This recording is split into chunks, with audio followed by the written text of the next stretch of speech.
Hello and welcome to the show. I'm your host, Guro Grok, and today we're going to be talking about a review of a video that I saw on a guy kind of chosen at random. He's talking about, I'm trying not to laugh here, he's talking about how to be an alpha male. I'm sorry I'm laughing, but it's a joke. This is a guy who has virtually no understanding of what it is. What's even wrong with the thinking about talking about being an alpha male? Well, first thing, I'm sorry, I'm trying not to laugh here, but you're going to want to stick around for this because there's a few qualities here about being a better man, a better person that are really effective and really important. If you truly want to be an excellent man, an excellent human being, then he's got a few of these things right, but some of it is so stupid. If you are not a man of deep understanding about things, there's no 30-year-old who can be talking to you about being an alpha male or what that could possibly mean or what it is to be a superior man.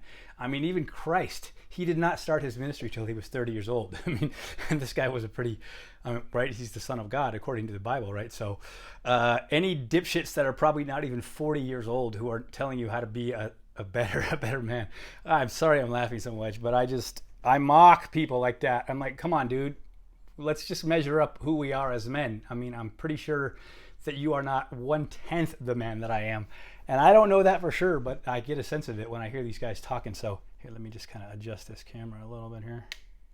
So I just took some notes here, and I'm trying to keep this kind of brief here. But the first thing he talks about is, I got to get my note thing here.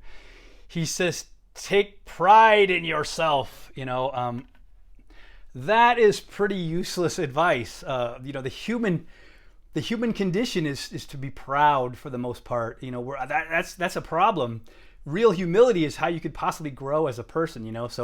But probably what he means more is that sort of self-respect. To recognize who and what you are. You're a human being. That's the pinnacle of creation. You have a mind, a body, a soul, and spirit.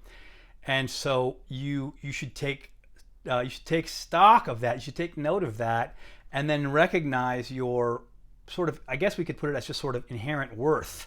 And this maybe is equated to a sense of pride, but it's totally misplaced. It's by calling it that. Just esteem yourself properly.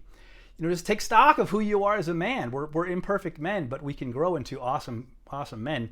I mean, you think of like Solomon. I mean, this guy is regarded in the Western canon as the richest and wisest man who ever lived, And this guy was born just like we were as an infant, right? And he grew into a man with 1,000 wives, tons of riches and wealth and judgment and discernment and property. And he was into gardening and all kinds of things that he did. And I call him the master sex magus because, I mean, this guy must have really known how to eat the pussy when you got 1,000 wives, right? And you're trying to keep them happy and satisfied and pleasured and stuff. And like, that's a role model, okay? Not these modern 35-year-old dipshits talking about some of the things I'm going to share with you here. So take pride in yourself. Mostly useless advice. So let's look at this here. Next one, self-esteem. And I wrote, what did I write? I wrote dipshit didn't even understand this. The idea of self-esteem, it's kind of like a concept in psychology, but it basically just means, how do you regard yourself? How do you consider yourself? How do you esteem yourself?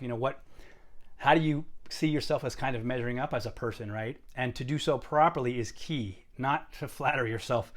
This is critical that you understand this. You can't flatter yourself. That's just going to get you nowhere. To go look in the mirror and just go and start stroking your own ego and, oh, you're lovely, you're wonderful, you're beautiful, and you should love yourself. We all are selfish. We all care. We all love ourselves. We are all self-seeking by nature. That's just in our DNA. That's just who we are as human beings. So you need to give yourself a real self-assessment, a legitimately objective self-assessment. Do that to yourself and then ask others for feedback too. And this is the idea that some of the great Greek thinkers would have said to you, something like, know thyself, the power of that. That's like principle number one. You need to know thyself. In fact, that's Grok style principle number one, know thyself. That's the only way you can know what to work on and how to grow and what are your strengths and weaknesses and what are your likes and dislikes and what are your loves and your hates and what's the direction you should choose for your life based on understanding yourself, right? How else could you possibly know where to go with anything if you don't start there, right? Making an assessment here. So he next names a quality that is certainly a quality of the best of men, and that's loyalty. You are loyal to friends and family and those that you love. You look out for them. You live a life that clearly has them in mind, that you care for them and you protect them. and you're serving them and you live a life that's dedicated to them. It's like related to like love, right? That you love your neighbor as yourself. Loyalty is a part of that, that you don't forsake those people in your life that are dear to you. You're loyal to them. And so he's got one right there. Of course, an excellent man is going to be a loyal man. He's got that one. And then what's the next one here? He says, oh, compassion. Of course, this is another human trait. The best of traits. It's a virtue, right? To care about other people. Compassion means comes from the Latin for like with them, right? You feel with them, right? And that's the whole idea there, that when someone that you care about hurts, you kind of, vicariously, you feel their pain with them. You care when they're hurt. You're sad for them. When they're happy, you're happy with them, right? This is the idea of compassion. You suffer when they suffer, right? And a good person is that way. When someone that you love, your wife or your kid is hurt, you feel with them, right? You're not like, ha ha, right? You care for them. Compassion is, of course, certainly a good character trait to have, a virtue. The next one is talks about respect, and the idea here is just that an excellent man, of course, is a respectful man, but he respects what is respectable, right? There's a base level of respect for the human being that I mentioned before, that we're the pinnacle of creation, and so you automatically have respect for someone who's on that same plane of existence as you, a fellow human being. But then you also discern about what is to be respected in the man more, above the norm, above the average. What is it that makes a man into a better man? And then you respect that as you see a man grow. Like the kind of respect that a man like King David would have had, and a kind of respect that Nabal, which we talked about some episodes back in the story from the Bible there, he did not have for King David, and it cost him his life, because King David was certainly to be respected, an awesome man. And so certainly to be respectful is a trait of the superior man. Very straightforward concept there. It doesn't really even need to be discussed. And the next one, he talks about motivation, and I put a question mark in my notes here that what are you talking about there? The best thing I guess you could say about that is he understands about the concepts of motivation and things, but the best thing you could say probably is that a man who's a superior man is what's called a self-starter. He doesn't need to hear all the pep talks every day. The coach says, hey, over the weekend, guys, put in your reps. Get out there. The gym will be open. Come in here and do 100 free throws and do some sprints up the court, some suicides, right? And get your conditioning in. I'll be out of town, but you guys can still run your practice with the captain here. He's going to run the practice, right?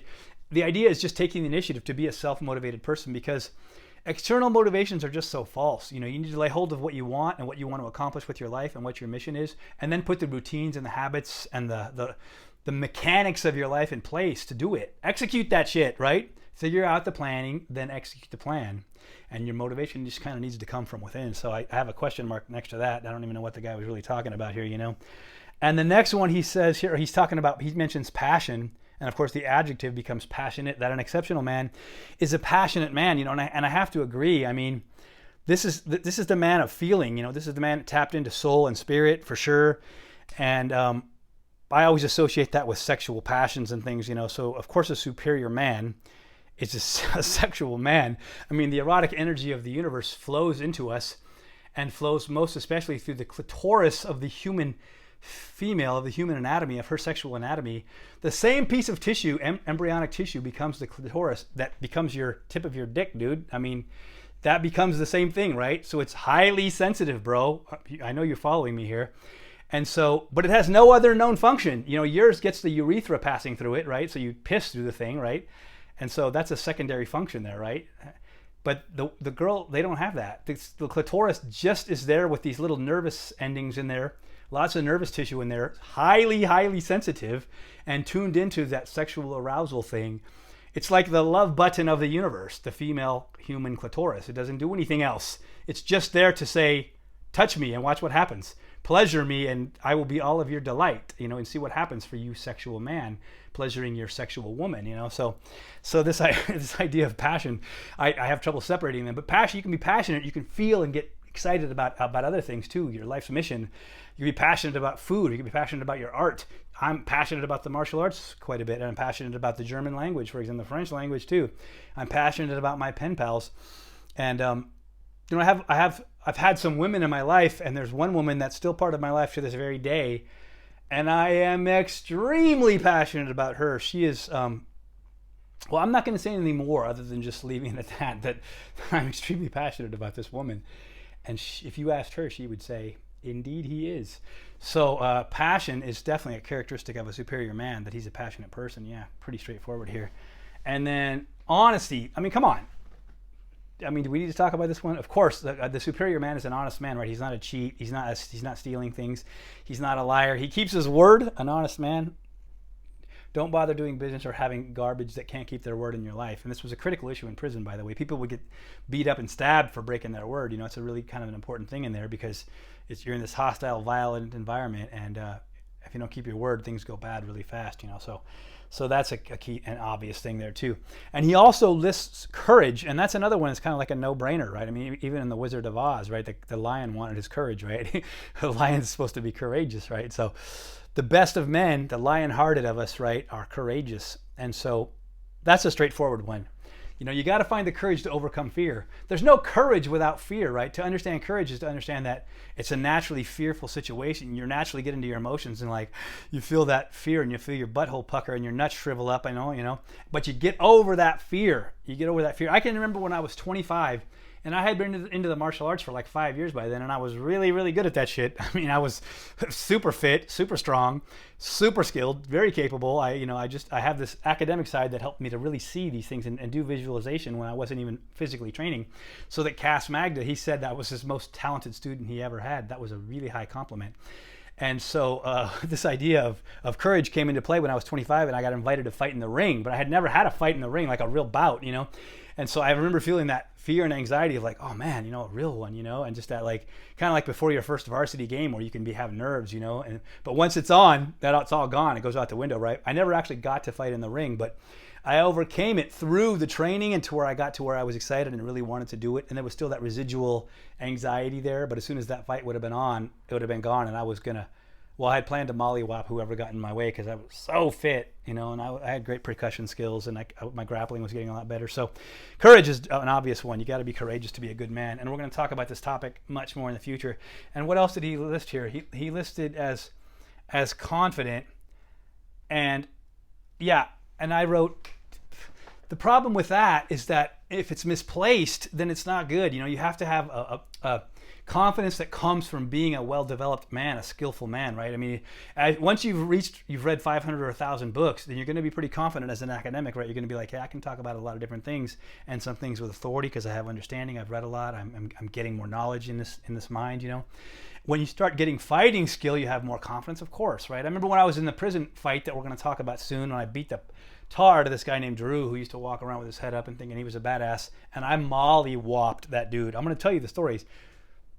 I molly-whopped him hard. He didn't even hit me once, and he left in a bloody heap from my cell. So we'll talk about that. But then I got confident, because I understood that most of these men, just because they're in prison, doesn't mean they can fight. They're mostly a bunch of useless turds, in fact, is what I learned, you know. So confidence can be misplaced, and so what you need is confidence that comes from development as a man, that comes from developing skill sets and developing your thinking, developing your physique, developing your ability to fuck dudes up if you need to, developing your mind to where you understand and you can outthink others, developing your abilities as an entrepreneur, a businessman, and your relationships, developing your abilities as a lover. That's worth talking about. I took up harmonica and guitar to train my mouth and tongue and hands and fingers for that very delicious clitoris that we talked about. So, no joke at all there. I'm an extremely well-rounded human being, and definitely learning to rule over myself more and more every single day. And this is the start of becoming a superior man. A modern version of that would be to become an American Ubermensch. And that's probably in you too, the roots of that. So if you have a sense of that and you want to grow into an awesome human being, like, subscribe, hit the notifications button so you don't miss anything, so you can grow into an awesome human being. And we'll see you soon, huh? Like, subscribe, notifications button, and peace to you. As always, I wish you strength and health, wisdom and wealth to you. Peace.